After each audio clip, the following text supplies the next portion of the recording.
la sourate où Allah a juré 7 fois, puis a révélé le secret de la réussite éternelle et de l'échec. Écoute ce rappel jusqu'à la fin s'il te plaît. Il est un peu long, mais chaque phrase peut, bi-iznillah, toucher ton cœur et changer ta manière de voir ta vie et ta relation avec Allah. Prends quelques minutes, écoute calmement et laisse ton âme respirer à travers ces mots. Le secret de la réussite selon Allah.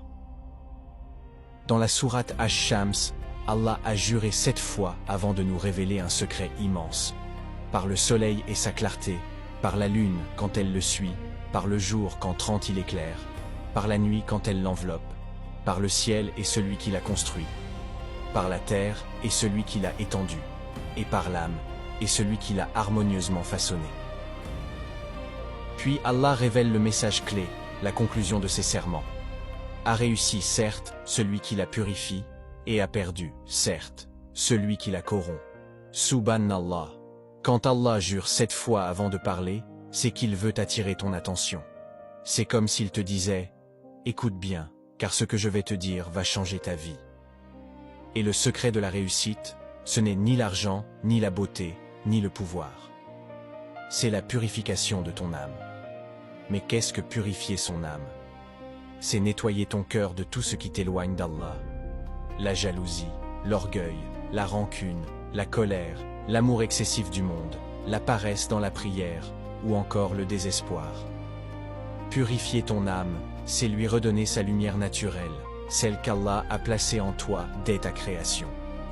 Le prophète paix et salut sur lui a dit « En vérité, il y a dans le corps un morceau de chair.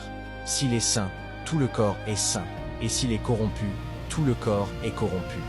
C'est le cœur. » Rapporté par Al-Bukhari et Muslim.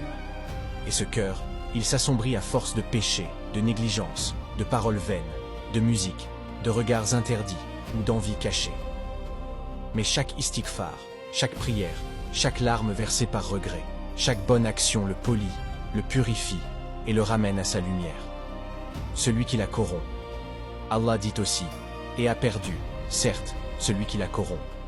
Ce verset est effrayant. Parce que la corruption de l'âme, c'est quand tu laisses ton ego décider à la place d'Allah. C'est quand ton désir te dit « Ne prie pas maintenant ».